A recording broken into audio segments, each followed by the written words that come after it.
Ready?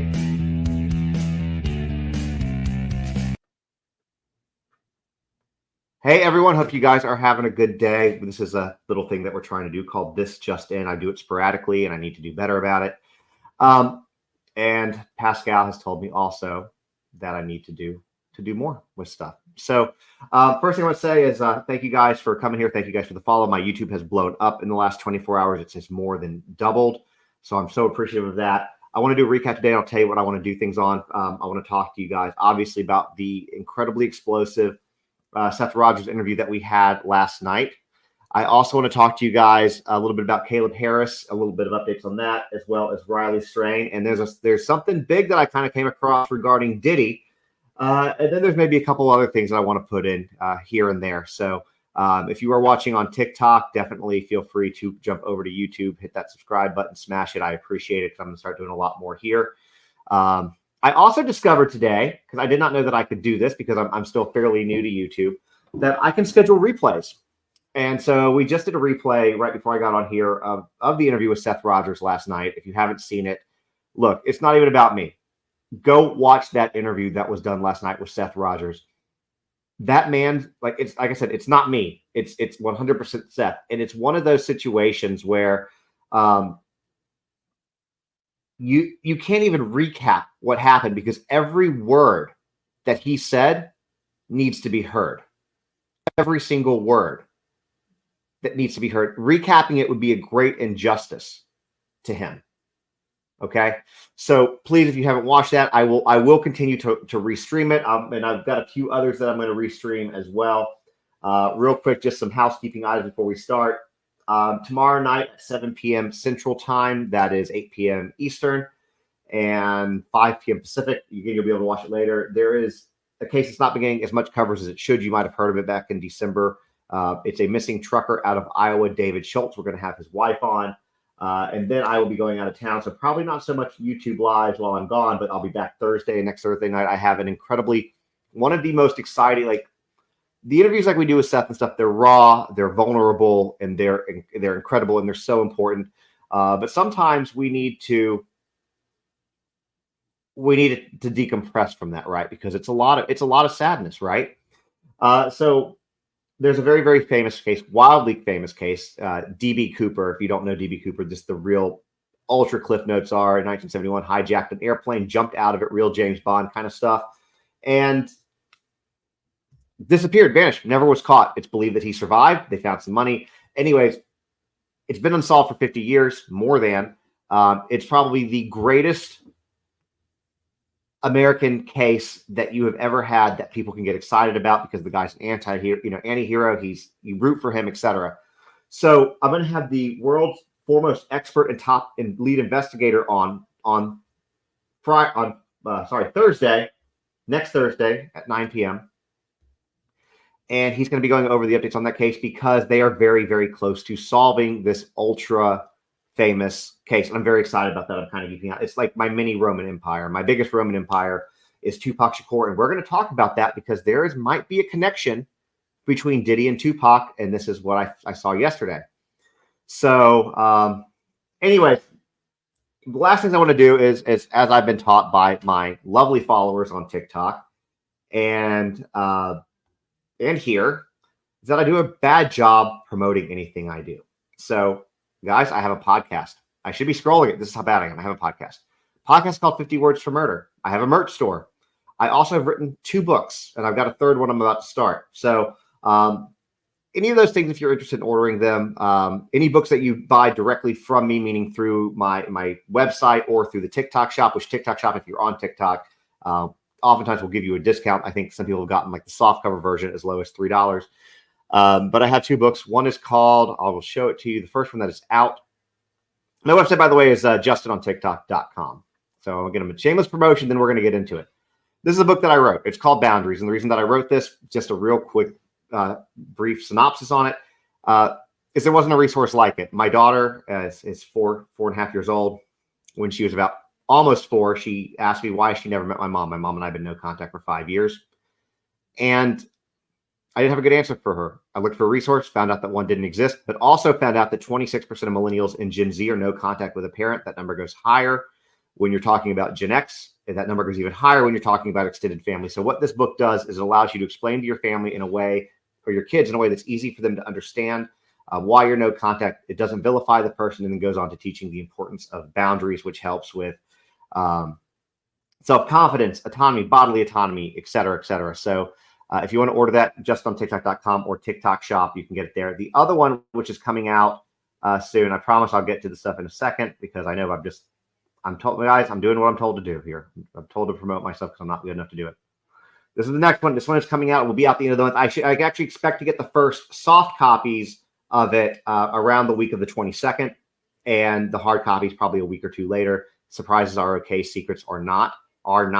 And the big goal of this book, and I think that this will be a very good segue into Seth Rogers and Sebastian Rogers, is that the biggest thing about this book, or the biggest takeaway that I have about this book, is that kids should not be keeping secrets for adults. Okay? They shouldn't. And that's what this book does. And at the very end of it, and I'll be better prepared next time, but I have a question that you can ask your kids that's supposed to spark a conversation with them, to help kind of have a more in-depth discussion to whatever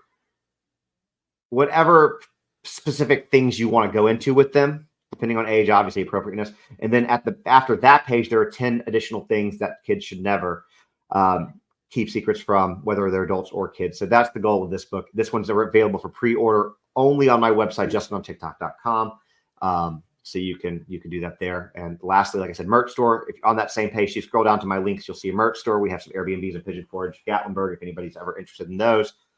And apparently I'm supposed to tell people that we got married on reality TV. And you can, if you want to waste 30 minutes of your time and watch the episode, that is also at the very bottom of that. So without further ado, let's talk about some stuff that happened last night. Let's start with Seth Rogers, okay?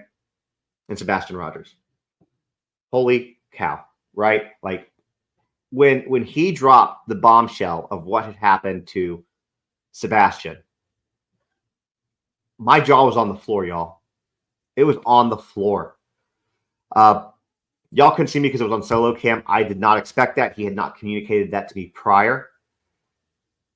I got a little emotional, which is why I didn't put myself on. But I'm in shock. When gloves came off, y'all, gloves came off.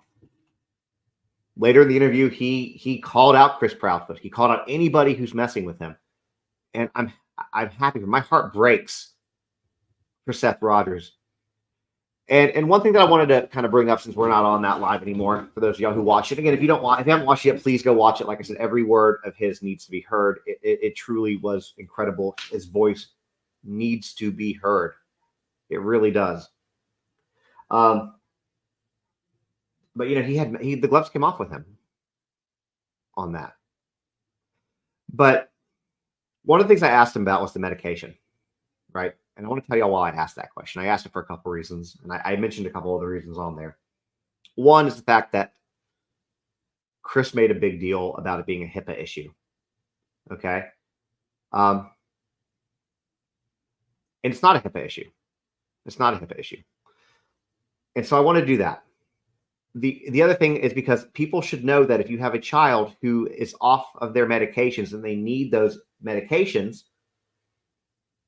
you should know what that is. It also tells you, what type of medications they are. So if there was possibly an overdose, what that could do for people who know. And finally, I have a lot of my followers are women. A lot of y'all, I'm sure, are mothers.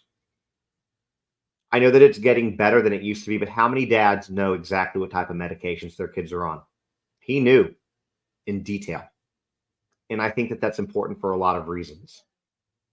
To me, it shows the type of father that he is. To me, he's a great father. He's raw. He knows his kid. He allowed himself to be vulnerable. And I want him to find him. I want us to find him. I don't know where he is, but he's somewhere. He's got reason to believe that Sebastian is still alive. And I hope for everyone's sake that he is.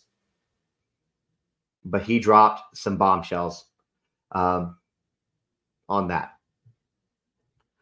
So if you haven't watched it again on my YouTube, I will be restreaming it at some point for people who haven't watched it, who want to do it, whatever.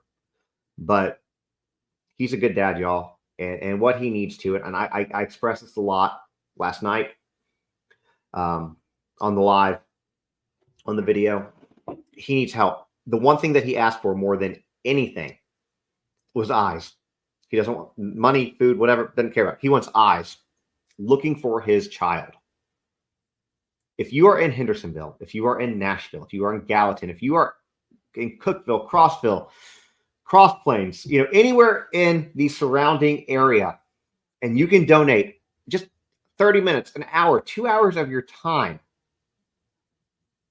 to come help look for him, that's what he needs. You don't have to get there at 9:30. Get there at 1. Get there at 12. Go hand out flyers. Print out a flyer. Put it on your board. If you own a business, put it up. If you're not anywhere near, share the flyer. Go to the TBI's website. I think it's tbi.gov. Go find Sebastian Rogers or Google search it and find the image of it. Share it on your Facebook. Share it in groups because you never know. The theory is and I did find out something today that nobody has talked about. And I'm going to share it with y'all right now. I'm going to drop it right now. It's kind of a little bit of another bomb. Not as big of one as what Seth did. Excuse me. For those of you who aren't aware, roughly 2 days after Sebastian was reported missing, Chris's parents, the Bowersocks, who, by the way, helped. If you haven't seen the Nina Gomez interview on Trev Time is a creator on YouTube. It was a great interview. Definitely watch that too. It is one of Chris Proudfoot's ex-wives.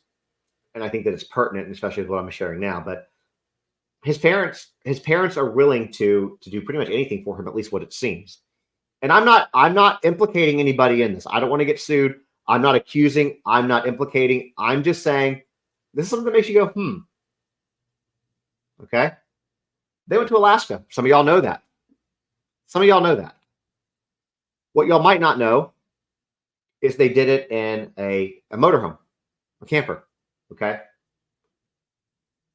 And they didn't go through Canada, y'all. They didn't go through Canada. Apparently, when they got to Washington, Oregon, wherever, they went to an airport. And apparently they got on a private plane and flew to Alaska. I have that on good authority. Okay? You heard it here first. Apparently they got on a private plane. So what does that mean? Well, you're not with 200 other passengers on a private plane. You don't drive into Canada. You're not checking passports. I asked about the plane, if it was theirs, and this person who I got from, I'm not going to obviously divulge my source because otherwise they won't tell me anything else. But they said that they don't know if it's either a plane that they own or somebody else in the family owns, but somebody else is a pilot. So it could have been completely kept in the family. And if you go back and you look, you go back and you look at what Nina said about the fact that when she was trying to get Faith back, his entire family showed up. They knew what he did. They knew that they stole this baby from her. Okay. They knew that. And every one of them still showed up. Every one of them. So to me, it's not a giant leap to think that, hey, if you're doing this, you have a reason they're going to help you do it. So anyways, it's, I don't know what to say about that. So I guess my opinion is, I'm getting over the flu. This cough will not stop. It's been lingering forever. But share his picture on your Facebook, on any social media that you have. Okay? Share it. And he could be anywhere between here and Alaska. I will try to get more information on the plane for y'all. I heard about it today. I asked if I was allowed to share it. They said yes. So I'll get some more information for you guys on that. So that's what happened, apparently. So there's reason to believe he could be in Alaska. There's reason to believe that he could be in, anywhere between here and there, which makes you now possibly a nationwide search. And I do want to reiterate, I've said this a lot, and I'll say it again. And I actually spoke to Joe Petito this morning about this case, about Seth in particular, and was kind of catching up on the details. And I'll tell you what I told him as well, because he was a case very similar. Well, similar but different. Obviously, Gabby was a different case, but you did have at the same time an issue of parents not searching, parents going camping. Okay. You know why you don't search, y'all? I said this last night. If you saw my live, you know why. If you've been in my lives on TikTok, you know why. You don't search for what's not lost, y'all. You don't search for what's not lost. Take that for what it's worth. Christopher and Roberta Laundrie didn't search for their son. The minute that part, they let the authorities do it for a month, a couple weeks, whatever. And within 45 minutes of that park being reopened to the public, Roberta walked right in, found him, found his stuff. Okay? Walked right in. She never searched once. First time she went out there, already wearing black, which she did. I got a lot of people here on TikTok watching. I got a lot of people here on YouTube watching. A lot of y'all are parents. I'm not going to judge the way that people grieve. I'm not. But as a parent, if I found out something happened to my child, you would have to peel me off that ground. She just walked off. Whatever. Chris and Katie Proudfoot aren't looking. They're not searching. They're not. They haven't. I haven't seen them hand out flyers. I live in this town. I've not seen them hand out flyers. I've been to a search. I've not submitted searches. I know a lot of people here. Because of my, I guess, status or whatever, as a social media creator, a lot of people who are very close to this case know me and keep me up to date on things. They've not been out, y'all. They can sit there and say they handed out flyers. They're full of shit. They did not. Not that I've seen. You know? So I'm just going to call BS. I'm going to call BS on the TV. I won't let him take a lie detector. Seth's going to take a lie detector. It's just very strange. It's just, but at the end of the day, this man needs to find his kid. He needs his kid. He needs answers. He deserves answers. So, yeah. My heart breaks for him. My heart breaks for our community. And the last thing I want to say, and before we move on and then talk about a couple other things that are going on, is like I said, my community, right? One of two things is going on here. There's a child abductor that those of us with children need to know about. What if you live in Chris Proudfoot's neighborhood and you have a kid? Do we need to be worried about some predator coming up trying to get our kids? When Idaho happened, they quickly came out and said there's not a threat to the community. It's isolated. At least it did after a while. Right? Why isn't Hendersonville, Sumner County saying that to us? If there's not a threat to our kids, why not tell us that? If there is a threat to our kids, tell us that. Because the only other option is there's not a threat. And the reason that there's not a threat is because they know something the rest of us don't. Okay? So, I don't know, guys. I don't know. It's very frustrating. And I think that if you are a resident of Sumner County, if you're a resident of Hendersonville, you're a resident of Gallatin, Goodlettsville, which is technically Davidson, you should be calling Sumner County and asking these questions. Like, do we need to be worried for our kids? Do we need to be worried that there's somebody out there trying to abduct our children? And y'all start telling anything? It's been a month. But I don't think they're telling us because I don't think there is a threat. I think that you have one man that's out there searching every single day, literally killing himself in the process. I think no sleep, smoking, not eating well, if at all. And you have another couple people that are gallivanting across the state, camping, etc. You know? Anyways, actions speak volumes, right? Actions speak volumes. Plus, on top of that, one of those individuals can't can't keep his story straight, even in the same interview.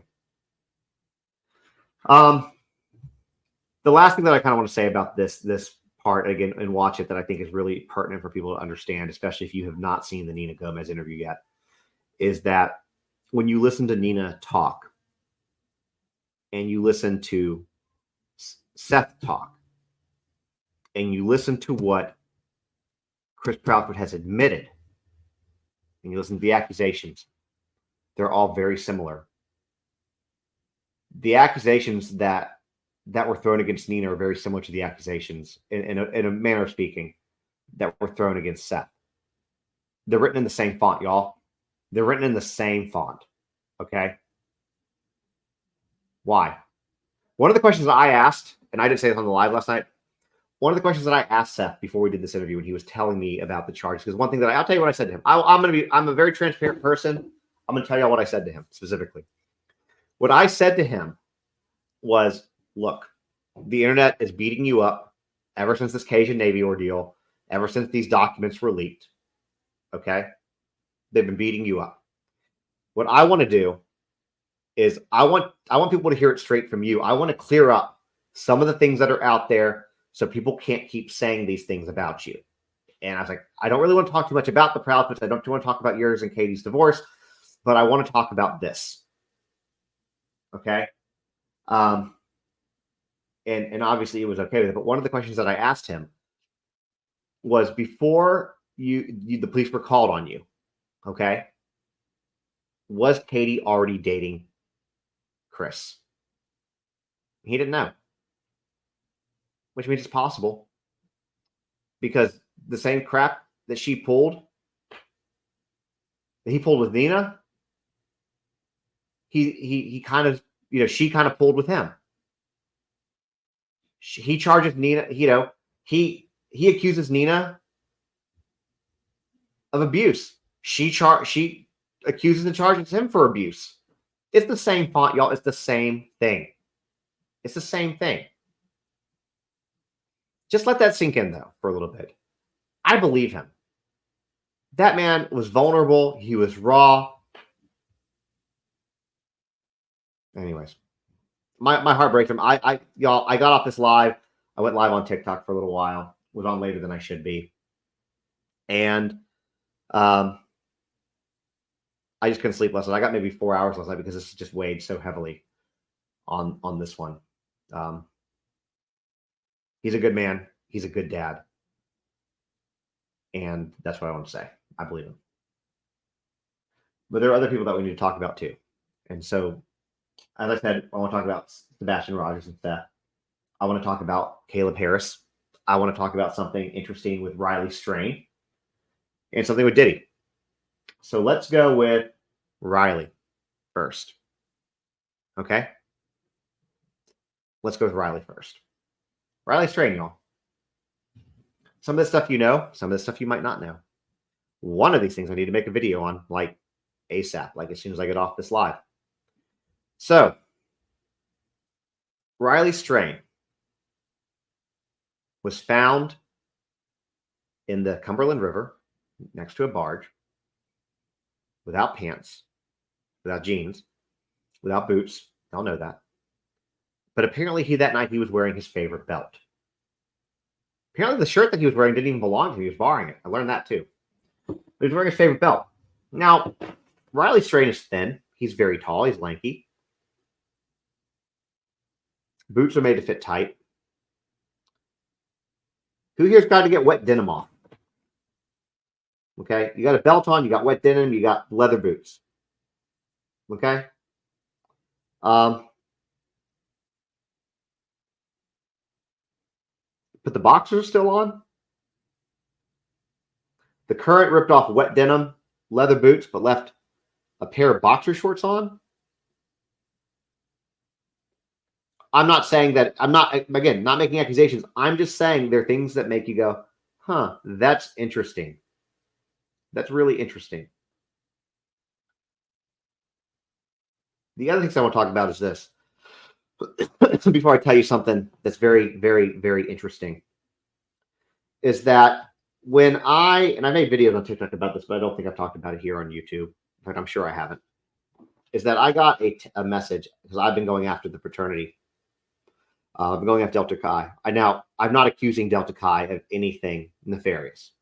I'm not accusing Delta Chi of drugging him. I'm not accusing Delta Chi of hurting him, killing him, whatever.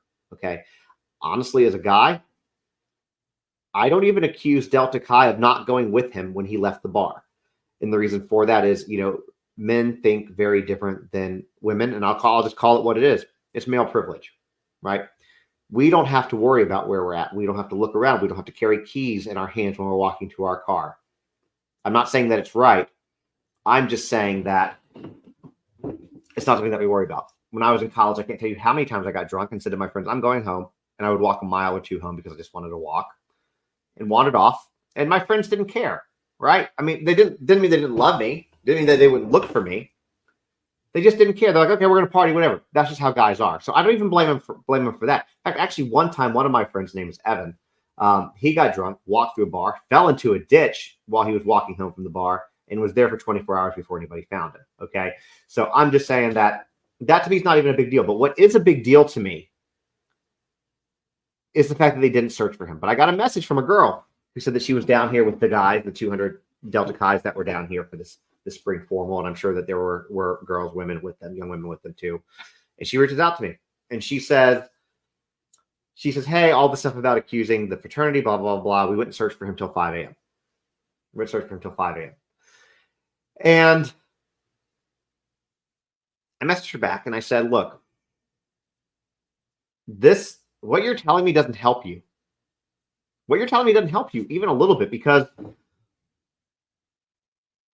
he went missing and you went look for him for a few hours. You called the police 16 hours later, but you went looking for him for a few hours. And then what? Saturday night, you were out partying again. You weren't searching for him. You weren't looking for him. Sunday night, you got in your buses and you rolled back home. Without your friend, without your brother. Okay. And that's not okay to me. That doesn't sit well with me. When I searched longer for a complete stranger than his own fraternity brothers and friends were supposed to, there's something wrong with that. But here's the thing. I personally, my opinion,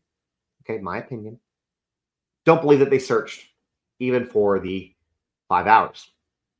Because, and I'll tell you why, there was a lot of security cameras that we all watched Riley Strain walk. I walked the path. I did a video during the day showing all the entire path. And I didn't see anything that showed fraternity brothers searching for him. I didn't hear anything about fraternity brothers searching for him. So, that being said, I fired back at her and I was like, this doesn't help you. Like this is not the flex you think it is. Like this actually makes y'all look even worse. The fact that you searched for a couple hours and then you gave up and partied, that looks even worse. The other thing that I want to say is in TikTok, what I've said to people is I said this, and I've kind of come a little bit further, but now I have full confirmation on this statement. And then I'm going to tell you the big bomb I'm going to drop on y'all in a second. Big bomb, air quotes. I said that my saying that there was no fraternity brothers showed up at the funeral, like maybe 2 or 3 guys. Apparently that's incorrect. I got it on very, very good authority, somebody very close to the family, that they did bus people for the funeral and then they left. Okay. So good. I love it. I love that they showed up. Should they have done more? Yeah. But at least they showed up. And I don't know if that was because of a video that I did with my new friend, Dan Catullo. Dan, by the way, I'm going to give him a quick shout out. He's amazing. He goes by, he does a little bit here, but he's DC3 director, I think, here and on Instagram and maybe on TikTok. I don't know. But we love Dan. Dan is a Hollywood producer, director, writer. He does a lot of rockumentaries, but also he does a lot of stuff involving fraternity hazing and the way that fraternities treat their people, the way that they clam up. He's got some documentaries. We actually played one of his documentaries when we talked to the parents of one of those victims who was, by the way, a Delta Chi, or Adam Oakes. I spoke to his dad, Eric. I'm going to restream that maybe today or tomorrow because y'all should definitely watch that. When he did that, it was called Death of the Pledge. Then he's got another one called Breathe, Nolan, Breathe. And he's got another one called Protect the House coming out. And I'm bringing this up because it's all fraternity related stuff. That's how we met. And he's kind of like opened the doors on this. It was the least that they can do.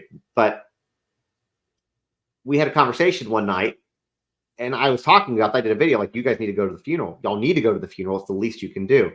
I also mentioned the fact that the Delta Chi national site didn't have anything about Riley. Literally the next morning it was up. So, whatever. I'm glad that they went. I don't care why they went. I don't care their reasoning. I'm glad that they went. It shows respect, in my opinion. It doesn't make up for what they did or did not do, but it shows respect. Now, with that said, something's happening tonight in Columbia, Missouri. If any of y'all watching this, it's April 4th. I'm recording this now. It's April 4th, 2:45 p.m. Central Time. So in 3 hours and 15 minutes in Columbia, Missouri, this was posted yesterday, by the way, y'all. Yesterday, that they're going to be doing a candlelit vigil for Riley Strain, his brothers of the fraternity. Now, that's beautiful. I'm glad that they're doing that. But I'm just going to tell you what it looks like to me. Okay?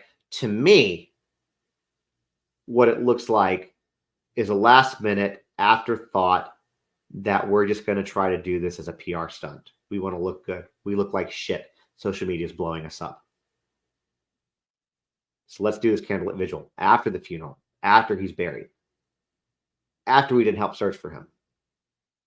They gave you a day, not even a full day, maybe a day and a half to a full day, maybe, to get there, to announce it, to do anything. Y'all do with that information what you want. Okay? I am working on getting Chris Dingman to come on. I've been in chats with him. That is the spokesperson for Riley's family. So that could potentially happen as soon as tonight. But if not, it'll probably be after I get back in town. So please stay tuned for that. Let's talk about Caleb Harris now. And then I still have Diddy and a couple other people I want to talk about. But let's talk about Caleb Harris.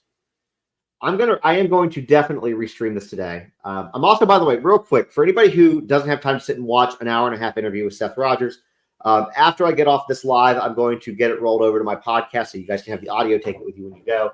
The audio for Caleb Harris is already up there. My podcast is 50 Words for Murder. Again, just on TikTok.com. That's how you get to it. You scroll down directly under my stupid face, past my links, past my books, and you will see a big 50 Words for Murder thing. Click on that and follow it. Please follow it. I'm trying to grow it. So anything that I'm doing here interview-wise, I'm trying to throw on there. Like not what I'm doing right now with this particular show, but like any of these interviews I'm trying to throw out there because I want the purpose of these shows, these interviews that we're doing is so that the voices of these people who need their voices out there can be heard. And so I want them to be, so when I do these things, they're streaming on TikTok, they're streaming on YouTube, they're streaming on X, sometimes Instagram, because Instagram only gives you an hour limit. In Twitch, and I don't know why, because I have like 4 followers on Twitch, I think, but I'm streaming them everywhere and I put in podcasts because I want as many people to hear these people's voices as you possibly can. So, anyways, but Caleb Harris's dad was on, and Caleb Harris is a really, really, really, his dad's really, really nice. He seemed like a really good kid, a goofy kid. Liked to fish. He lived off of a $20 a day budget, guys. He wasn't like doing stuff weird or whatever, you know. He didn't have the money to do so. His budget was $20 a week for everything. Fishing, for which he loved to do, for any drinking he wanted to do, for any food he needed. It was basically $20 a week. But he didn't have very much. Had to make it last, make it stretch. And his case kind of happened. If you're not familiar with Caleb Harris, you can go watch it. You can go watch it. It's on my YouTube, same as the Seth Rogers interview we did last night. But please watch it. He went missing between Sebastian Rogers and Riley Strain. And because of that, since both of those were in Nashville, they were getting so much attention here. His got lost in the shuffle, y'all, and he deserves to be found too. Let me pull up a picture of this kid real quick. I say he's a kid. He's a young guy. Pull a picture of him real quick.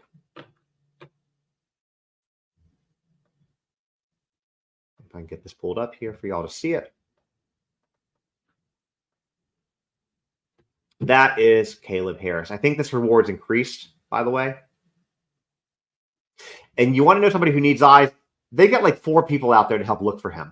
If you are in Corpus Christi, if you are in Houston, you are anywhere where you can go down there and help this family look, please go do that. Please go do that. They need help. Really bad, they need help. Really bad. But he went missing. It was very weird. His truck was there. His phone was there. His wallet was, or not his phone, his wallet was there. He apparently was barefoot. And he vanished without sight. Cameras at the apartment complex he lives at weren't working. He was up pretty late. He had an Uber Eats order delivered. The Uber Eats driver's been cleared. The roommates have been cleared. The roommates were like best friends with him. They're very distraught about all of this. What was it? You know what I'm looking for? Yeah, you're good. Was very distraught about it, and they're not guilty. The parents fully believe that. The police have fully believed that, but the university's not helping search. The police aren't really giving a whole lot of updates. They're getting nowhere. They have limited searchers. So if you are anywhere near there, please. He went missing. Corpus Christi, Texas A&M Corpus Christi campus. Please just go help. Hand out flyers, share his information, download his flyer. There's Caleb Harris groups. You can follow him. They're really only using one social media channel. I mean, they have the Facebook groups, of course, but the one that's directly for them is at Find Caleb Harris on TikTok. Please give them a follow on that. He deserves just as much attention as everyone else. His parents deserve. He's got a little sister who just turned 17. Who Caleb and his sister were best friends. He would ask his mom to come down and hang out with him. That's the kind of guy he was in college. I mean, who does that, right? Like a lot of kids don't do that. So, please, just please. I'm just pleading. Same as like with Seth Rogers. If you can lend just sharing his flyer, going out there to search is what they desperately need more than anything. Please do that. But it's very weird. He seemingly vanished without a trace. It's absolutely bizarre. He sent a Snapchat at like 2:44 in the morning to, I think, a friend or a cousin. I can't remember off the top of my head. Uber Eats got there by 3:20-ish and never was picked up. So he went missing in a very short period of time. He's somewhere. People don't disappear. People don't vanish. There's been 2 people in history that have died, 2 or 3 that have died not on this earth. They were in space. It was weird. Weird fact to know. Everybody else who has ever lived or died has been on this planet when it happened. So they're there somewhere. They're somewhere. We need to find them. Anything. So please share this, get it out there, everything that you can. Now here's the next thing that I want to talk about. I want to talk about Diddy. Because I saw something very interesting last night. In fact, I'm just gonna pull up the article. I am gonna pull up the article to show you guys. Because y'all, my Roman Empire is the death of Tupac Shakur. Okay? And based on things that people have said for years, including the person who is currently in jail, who was arrested, Dwayne Keefe D. Davis of the Southside Compton Crips. He was a shot caller, was in the car the night that Tupac died. He claimed that Diddy offered them $1 million to take out Suge Knight and Tupac Shakur. He said it for years. And there were just raids done on Diddy's house. And we were told that it was in regard to trafficking. But what if it's this? Did suspect in Tupac's death help feds with Diddy investigation? Okay. I'm going to stroll it for you. I'm going to read it to you. I'm going to read it verbatim. It's not in my words. Okay. The federal probe involving Sean Diddy Combs could be linked to the investigation of rapper Tupac Shakur's death, according to one former FBI agent. Phil Carson, who is a retired FBI agent who worked on the notorious B.I.G. case, suggested a possible tie between information that led to the arrest of Keefe D in connection with Tupac Shakur's death and the recent federal agent search of his properties. What he believes is that something new evidence-wise had to come out within the last year in order for them to obtain that search warrant and ultimately arrest Keefe D. Okay? Dwayne Davis was arrested, I forget when it was, but he was arrested recently, within the last year. He's been in jail. And in that time period, you've had a lot of allegations come out about Diddy, and now you have a raid on his house. By the way, if you don't know about the raid that was on his house, I know you know about the raid that was on his house, but if you don't know the details, meaning that it came out of the Southern District of New York to do with the Department of Homeland Security to do a bi-coastal raid, LA and Miami, bi-coastal raids on his house, his homes. So well orchestrated, helicopters, boats, etc. Think about the compelling evidence you would have to have in order for a judge to sign off on that for somebody as famous as Diddy, right? I mean, he's a billionaire, okay? He's a billionaire. So think about what you'd have to have something incredibly compelling in order to get a judge to sign off on that, right? But on top of that, and this is what kind of really ups that bar here, is that the Southern District of New York has over a 95% conviction rate, meaning more than 95% of the time when they go after you, you're going to be convicted. They're very proud of that rate, and they're not going to do something that's going to jeopardize that, especially for somebody as high profile as Diddy. So I'm not saying to you guys that this raid was involved with Tupac Shakur's death. I'm just saying that based on Keefe D being in jail in the last year, based on all the new talk coming up on Diddy and on Tupac, it's not impossible. If what Keefe D is saying is true, that Diddy offered him, or at the time Puffy offered him $1 million to take out Suge Knight. Suge got shot too. Suge's currently in jail, but he got shot too. He didn't get killed, and he was never paid the full $1 million. So, I find it very interesting. It's something we're going to definitely be following because somebody needs to pay for Tupac's death, and somebody needs to pay for Christopher Wallace, a.k.a. Biggie Smalls' death. And we can talk about real quick, fun fact for y'all about Diddy and Biggie.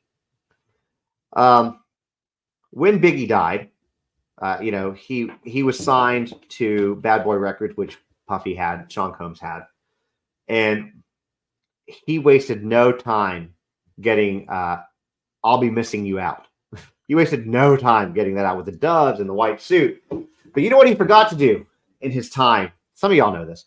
What he forgot to do in time in 1997, when he made that song, was he sampled Every Breath You Take by Sting, but he forgot to ask Sting for permission, for the rights to use it. So every dime that has been made off of I'll Be Missing You goes to Sting. Sting makes about $5,000 a day off of that song, and has since 1997. $5,000 a day. So fun fact on that for y'all. Anyways, we're going to see what happens with this. We're going to follow it. We're going to see what happens. You're going to follow on TikTok. You're going to subscribe here. We're following this, y'all. I'm here for it. If Diddy goes down, I'm here for it. Here for it. The last person I want to talk about is because I feel like this is Delta Chi, so it kind of takes it back to Riley Strain. Related is Eric Oakes. Eric Oakes was on with me the other night. He's the father of Adam Oakes. Adam Oakes was a Delta Chi pledge at a different school, VCU in Virginia, and he was a pledge for Delta Chi. And on the very first night of him being a pledge. They killed him. They targeted him because of his weight, and they killed him. They gave him over 40 ounces of whiskey. What they said was, here's a big drink for a big boy. It's the kid that wasn't a drinker, y'all. It wasn't a drinker. They gave him all of this. They gave him stuff before, they gave him stuff after. Now, I was in a fraternity, and I will very proudly tell you guys that I'll give you the whole details. I was in Tau Kappa Epsilon, a TEAC, at Georgia Southern University. That's the Lambda Upsilon chapter. I'm going to call them out right here, okay? And I was a fraternity member for a couple years, and then I resigned because I felt that they only wanted me there because my father paid my fraternity dues for me because I'm blessed and I'm grateful for that. And they knew that I was a paycheck every time the dues were due. Okay. But I felt that's all they cared about. They didn't care about me. They cared about the money. So I resigned the fraternity. When speaking with Eric Oakes, what was unlocked for me was the fact that they did the same thing on Big Little Night with the alcohol. They come give you a giant cup of alcohol and said, drink it. But you could try to work and get other brothers to drink it, other pledges to drink it. People, to help you finish this because they're trying to show brothers help brothers. That was the whole goal of it. And so that happened with me. And I forgot that happened, but they didn't. They helped me do it. They helped me drink the thing out. Okay. But with Adam Oakes, 19-year-old Adam Oakes, they didn't help him drink it. They stood over him and made sure he drank all of it. Then, while he lay dying on the floor, they partied over him. Okay? I'm telling you this to tell you that there is a live that I did with his father, and I will schedule it for a restream as well. His dad is trying to get his son's story out there. They also, the fraternity, then clammed up, very similar to the way that Riley Strain's fraternity clammed up the minute he was missing. Ran back to Mizzou, tails tucked between their legs. And didn't say another word, lawyered up. Did the same thing with this one. Okay. And look, I get getting a lawyer, whether you're guilty or not guilty. Sometimes, that's not a bad thing. I'm not even faulting him for that. That's pretty standard at the national level. But that's what they did. They killed this kid, and not one person, because there aren't really heavy laws surrounding hazing. None of them got anything. What their punishment was court ordered to help spread awareness.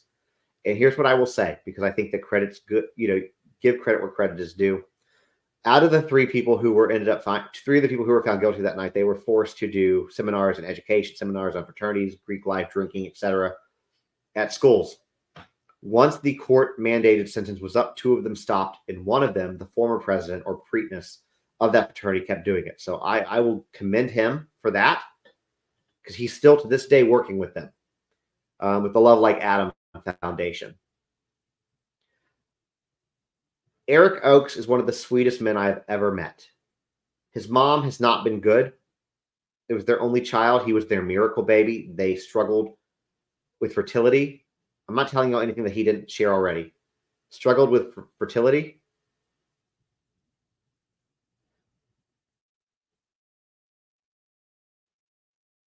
And they took the only son that they ever had. They're not going to have, their life changed forever. They're not going to have grandchildren.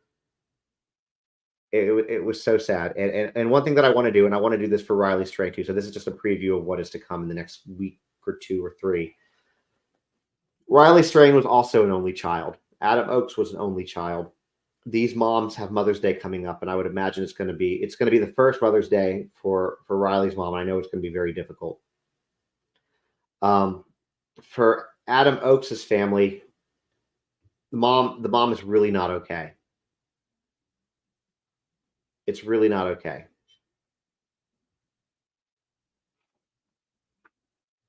And we need to help her. We need to give her something.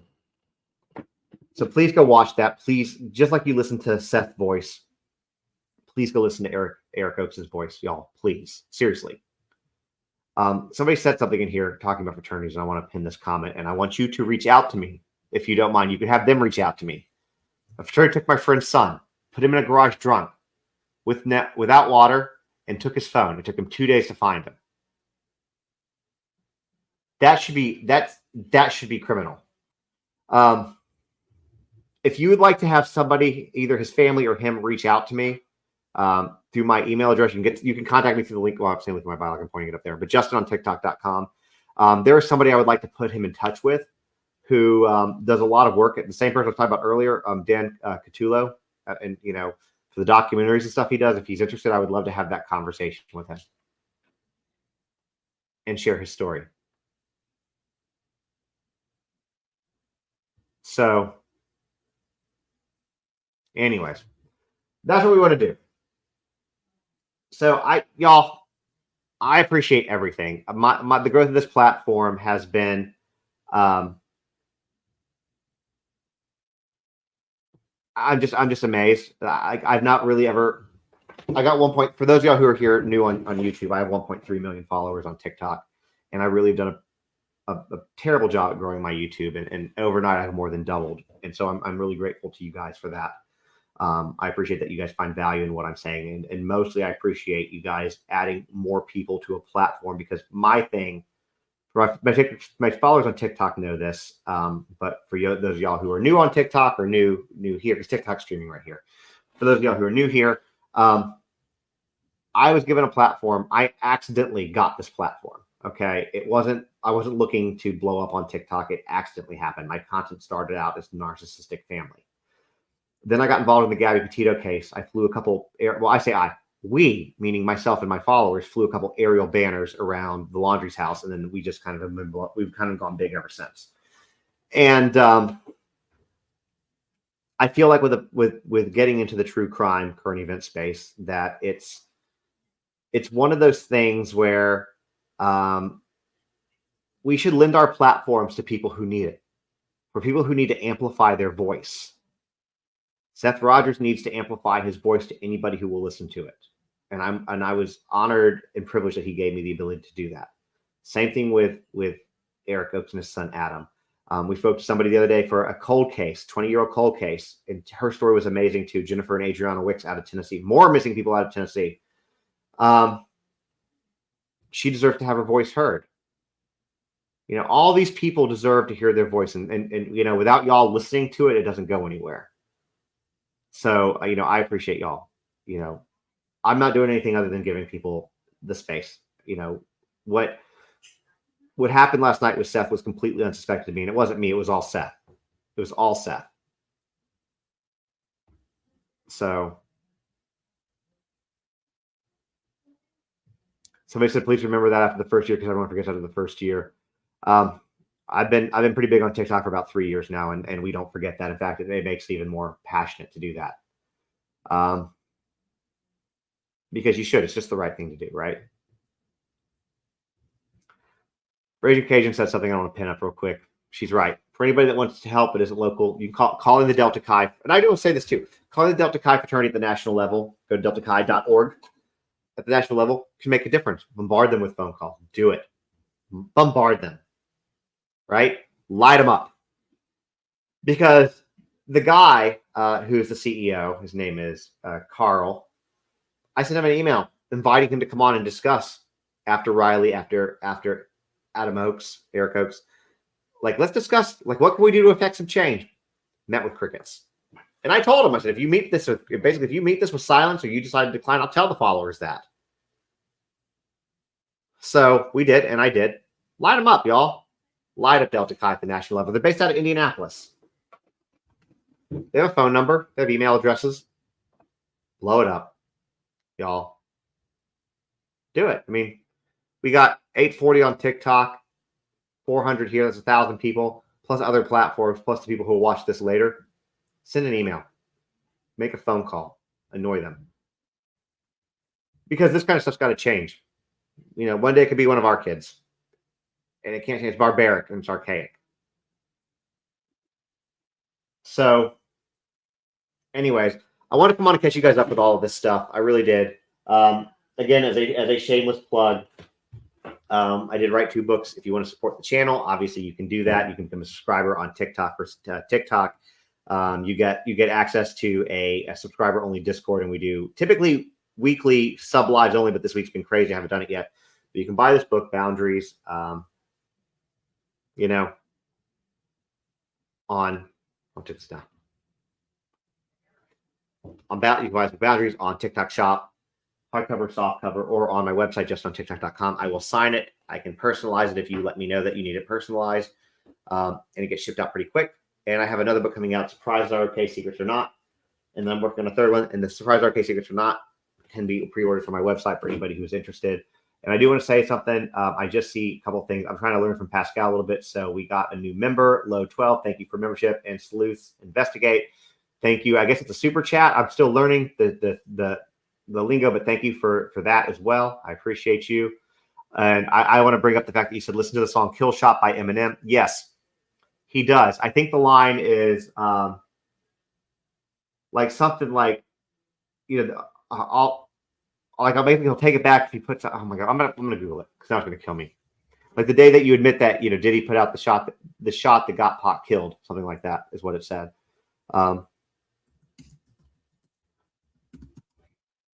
What's the line? I can't find it. The day you put out a hit, it's the same day Diddy admits that he put the hit that got Pac killed. That's what it was to Machine Gun Kelly, because it was a rap war. You know, that was going on East Coast, West Coast. If you're too young to remember that, it was a big deal. If you aren't, then, you know, it's not. But anyways, that was the line. And it's big. And I did do, but for the record, for those of you who are interested, one of my podcast episodes, which is one of my most favorite that I've ever done, I did do an episode on Tupac Shakur once Keefe D got arrested. And so if y'all are interested in that, it was a long episode, but there was a lot to it. So, you know, go listen to it. It's good. But yeah, if you want to order books to support, I'll sign it, whatever. If you have kids, you know, whatever. Merch store at the same website, and podcast is there as well. So I will see you guys a little bit later. I got some videos to get out, and yeah, we'll talk to you soon. Thank you guys for listening. We'll be trying to do this more often. Good night, guys.